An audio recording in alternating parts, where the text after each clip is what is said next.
बिस्मिल्लाहिर्रहमानिर्रहीम। Endocrinology and reproduction portion of behaviour sciences. इसमें सबसे पहला टॉपिक है कॉमन सेक्सुअल डिसफंक्शंस। तो first of all related to male and 3 erectile dysfunction के। इरेक्टाइल डिसफंक्शन में क्या होता है? डिफ़िकल्टी इन अचीविंग और मेंटेनिंग एन इरेक्शन को अचीव करने में या मेंटेन करने में डिफ़िकल्टी होती है। प्री मेच्योर इजैकुलेशन और डिलेड इजैकुलेशन एक दूसरे के अपोजिट हैं। Premature as the name suggest के बिफोर टाइम, या प्री मेच्योर, और डिलेड है कि बहुत ज़्यादा टाइम लग रहा है। तो प्री मेच्योर इजैकुलेशन में है कि इजैकुलेटिंग टू क्विक, और डिलेड इजैकुलेशन में है कि डिफ़िकल्टी इन इजैकुलेटिंग और taking too long to ejaculate. Next है फीमेल रेलिवेंट। तो फीमेल्स में है फीमेल सेक्शुअल अराउजल डिसऑर्डर कि डिफ़िकल्टी इन बिकमिंग अराउज्ड और maintaining the arousal is known as female sexual arousal disorder. Next है female orgasmic disorder. इसमें female orgasmic disorder में basically क्या था? Difficulty in achieving the orgasm as the name suggest. Orgasm stands for the climax. Hypoactive sexual desire disorder. Hypoactive sexual desire disorder में क्या होता है कि लो या एब्सेंट होते हैं सेक्शुअल डिज़ायर। अब इन सब के ना नेम एज सच इंडिकेटिव हैं कि क्या कंडीशन। आप इवन नेम याद कर लेंगे तो आपको वो उसको आगे फर्दर डेफिनेशन वगैरह याद करने की ज़रूरत नहीं, वो आपको खुद ही याद रहेगी। वेजिनिस्मस क्या होता है कि जो वेजाइना के मसल्स हैं उनकी इनवॉलेंट्री मसल स्पैज़म होते हैं, इनवॉलेंट्री मसल कॉन्ट्रैक्शन हो रही होती है, which makes the penetration of the penis difficult. Dyspareunia, painful intercourse. फिर है मेल हाइपोगोनाडिज्म है कि मेल के अंदर टेस्टोस्टेरोन का लेवल अगर कम हो तो उसके वजह से जो गोनेड्स की प्रॉपर डेवलपमेंट नहीं होती, तो फिर इरेक्टाइल डिसफंक्शन हो सकता है। अगेन मैं रिपीट कर रही हूँ, ये वाला फर्स्ट 3 और जो लास्ट है इट्स रेलिवेंट टू मेल कि इरेक्टाइल डिसफंक्शन है, प्रीमेच्योर इजैकुलेशन है, डिलेड इजैकुलेशन है, या फिर मेल हाइपोगोनाडिज्म है। फिर रेलिवेंट टू फीमेल आते हैं female sexual arousal disorder, female orgasmic disorder, hypoactive sexual desire disorder, vaginismus और dyspareunia. Factors contributing to sexual difficulties include medical condition, medications, mental health, relationship issues, lifestyle factors और surgical और traumatic injuries या erectile dysfunction. मतलब ये सारे factors हैं जिनकी वजह से सेक्सुअल डिफ़िकल्टीज आ सकती है किसी भी कपल को। उसमें क्या है कि कोई मेडिकल कंडीशन है, कोई किसी क्रॉनिक इलनेस से या फिर किसी भी इलनेस से सफ़र कर रहा है, कोई मेडिकेशंस ऐसे ले रहा है, या फिर मेंटली कोई पर्सन स्टेबल नहीं है, रिलेशनशिप में इश्यूज़ हैं, किसी वजह से वो डिप्रेशन, एनजाइटी का उससे मसला है। लाइफस्टाइल फैक्टर्स भी वही सारे फैक्टर्स जो कि एनजाइटी या डिप्रेशन को की तरफ लीड करें, वो सारे ultimately lead to the difficulty in sexual life of a couple और पार्टनर्स। नेक्स्ट इनके अंदर फर्दर है इन्फेक्शंस हो सकती हैं, हार्मोनल चेंजेस हो सकते हैं, स्लीप डिसऑर्डर्स हैं, न्यूट्रिशनल डेफिशिएंसीज है, सब्सटेंस अब्यूज़ है, साइकोलॉजिकल फैक्टर्स हैं, cultural and religious beliefs and society का प्रेशर वगैरह। Common barriers to seek help for sexual difficulties. अभी इसमें सेक्शुअल डिफ़िकल्टीज़ का जिक्र होना है, वो ये सारी इन प्रॉब्लम्स का जिक्र हो रहा है जो सेक्शुअल डिसफंक्शंस हैं। ये इनकी रीज़न बताइए कि इनकी क्या क्या कंट्रीब्यूटिंग फैक्टर्स हो सकते हैं।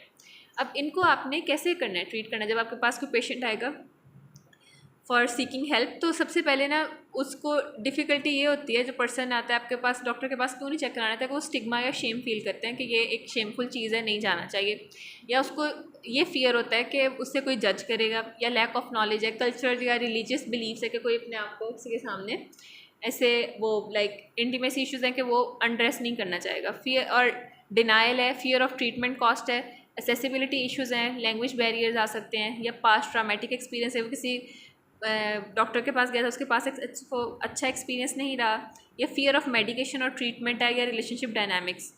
ये सारे वो बैरियर्स हैं जिनकी वजह से अगर किसी को सेक्शुअल डिसफंक्शन है, कोई मसला आ रहा है, तो वो डॉक्टर के पास नहीं जाते। प्रेवलेंस क्या है सेक्शुअल डिसफंक्शंस की? Globally prevalence of sexual dysfunction women के अंदर 40 to 50% है और मैन में 30 to 40% है। पाकिस्तान स्पेसिफिक प्रेवलेंस वुमेन में 85.1% है, जो कि बहुत हाई परसेंटेज है, जिसमें से ग्रेटेस्ट परसेंटेज है लो सेक्शुअल डिज़ायर, जो कि 64.1%। मैन के अंदर 63.2%, अगेन बहुत हाई परसेंटेज है, जिसमें इरेक्टाइल डिसफंक्शन मोस्ट कॉमन है, विच इज़ 44.8%। नेक्स्ट है कि जो फैक्टर्स बताए कि बायोलॉजिकल फैक्टर से हो सकते हैं, उनके रीज़न में हार्मोनल इम्बैलेंस हो सकता है, कोई न्यूरोलॉजिकल डिसऑर्डर है, कोई क्रॉनिक इलनेस है, मेडिकेशंस यूज़ कर रहे हैं, ट्रॉमा या इंजरी है, ये सारी चीज़ें बाद में पिछले लास्ट पेज पे हो चुके हैं, या एज रिलेटेड कोई चेंजेस आई हैं, मीनोपॉज वगैरह। फिजियोलॉजिकल फैक्टर्स में anxiety, stress, depression most common है, और सारी बाकी भी उससे रेलिवेंट है। ट्रॉमा है या लो सेल्फ एस्टीम है, बॉडी इमेज इशू है, फियर ऑफ फोबिया है। और रिलेशनशिप फैक्टर्स में कम्युनिकेशन इश्यूज या कॉन्फ्लिक्ट है, lack of intimacy, emotional connection, और different sexual desires, lack of sexual compatibility, relationship stress and burnout. अब बैरियर्स टू सीक हेल्प को थोड़ा सा एक्सप्लेन किया हुआ है कि सबसे पहले बताया था स्टिग्मा एंड शेम। उसमें क्या है कि फियर ऑफ बीइंग जज्ड या लेबल्ड एज एबनॉर्मल है, एम्बैरेसमेंट होती है, कि डिस्कम्फर्ट होती है, किसी भी पेशेंट को फील होता है कि वो इंटीमेट इश्यूज़ को डिस्कस करेगा तो वो डिस्कम्फर्टेबल होता है। कल्चरल या रिलीजियस बिलीफ आ सकते हैं, जेंडर रोल या स्टीरियोटाइप्स, ये सारी वही चीज़ें, इनकी एक्सप्लेनेशन की ऐसे ज़रूरत नहीं है। अब पर्सन सेंटर्ड या नॉन जजमेंटल अप्रोच, ये चीज़ आती है मेन, जो आपने देखनी है कि बीइंग जो बिहेवियर साइंसेस से अल्टीमेटली आप कह लो कि आप बीइंग अ साइकेट्रिस्ट जब पेशेंट को डील करते हैं तो आपने क्या करना है कि आपने ना सेफ़ और ना सपोर्टिव इन्वायरमेंट प्रोवाइड करनी है कि पेशेंट का आपके ऊपर ट्रस्ट डेवलप हो और वो ओपनली सारा इशू आपसे डिस्कस कर सके। फिर allow individual to feel comfortable sharing sensitive information. फिर आपने अवॉइड करना है परपेचुएटिंग शेम एंड स्टिग्मा, के प्रमोट करना है एक पॉजिटिव और एम्पावरिंग एक्सपीरियंस, आपने वो इन्वायरमेंट प्रमोट करनी है ताकि वो कंफर्टेबल हो। enables healthcare providers to better understand patients unique needs and concerns। Encourage करना है एक्टिव लिसनिंग और एम्पैथी। एक्टिव लिसनिंग का मतलब होता है कि आप ना सिर्फ पेशेंट की बात ना सुन रहे हो, आप पूरी उसकी बॉडी लैंग्वेज भी देख रहे हो, तो that type of listening is known as active listening. और आप मतलब हमातन गोशों को उसकी बात सुने और उसकी सारी बॉडी लैंग्वेज को भी साथ मलहूज़े खाते रखें, तो उसके कहते हैं एक्टिव लिसनिंग। और साथ एम्पैथी, रिस्पेक्ट करना इंडिविजुअल की autonomy and agency.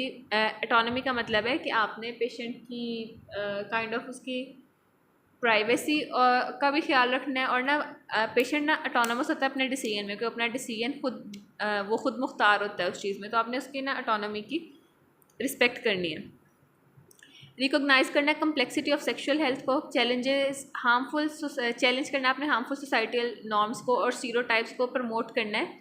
Affirming care, कि आपने से कहना है कि जो सोसाइटी में अगर वो लोग इस चीज़ को गलत समझ रहे हैं कि आपको डॉक्टर को नहीं कंसल्ट करना चाहिए, तो आपने उसके अगेंस्ट जाना है, उसको रीअश्योर करना है। हर तरह से आपकी हद्दुल इम्कान कोशिश होनी चाहिए कि आप जो पेशेंट है उसको आप अपने साथ कंफर्टेबल करें, ताकि वो ओपनली आपको बता सके क्या इशू है, ताकि उसका प्रॉपर सोल्यूशन निकल सके। फिर सपोर्ट करना है इंडिविजुअल को, और एक कोलैबोरेटिव और हॉलिस्टिक अप्रोच आपने अडॉप्ट करनी है टुवर्ड्स द ट्रीटमेंट। नेक्स्ट आ रहता है एथिकल ऑब्लिगेशंस में, ये मेन है कि कॉन्फिडेंशियलिटी अपने पेशेंट की रखनी होती है, आप पेशेंट की इन्फॉर्मेशन किसी को भी नहीं शेयर कर सकते। ये तो चले वो ज़्यादा प्राइवेट इन्फॉर्मेशन है, उसके अलावा भी कोई भी हो, पेशेंट को कोई भी मसला है, पेशेंट को सपोज एक आपके पास पेशेंट आया, उसको हार्ट डिजीज़ का भी इशू है, तो तब भी आपने उसकी कॉन्फिडेंशियलिटी रखनी है। अगर वो अलाउ करता है कि उसकी फैमिली, आप उसकी फैमिली को भी नहीं बता सकते जब तक पेशेंट नहीं अलाउ करता, ये कुछ एथिक्स होती हैं, तो ये कॉन्फिडेंशियलिटी पेशेंट का अटमोस्ट राइट है, और इसको ये मिलना चाहिए कि आपने पेशेंट की कॉन्फिडेंशियलिटी रखनी है। उसके बाद आपने इन्फॉर्म्ड कॉन्सेंट लेनी है। जो भी प्रोसेस किया जाए जो मेडिकल फील्ड में, आपने जब भी पेशेंट को अप्रोच करना होता है, आपने सबसे पहले इन्फॉर्म्ड कॉन्सेंट लेनी होती है। इन्फॉर्म्ड कॉन्सेंट क्या होता है कि आपने प्रोसीजर सबसे पहले एक्सप्लेन करना है। सपोज एक एग्जांपल है कि आप पेशेंट के नोज़ का एग्जामिनेशन करने लगे, ठीक है, आपने उसको पहले बताना है कि भाई ऐसे ऐसे मैं एग्जामिनेशन करूँगा, ये स्टेप्स होंगे, इसका आपको कोई तकलीफ़ होती है तो आपने मुझे बताना है।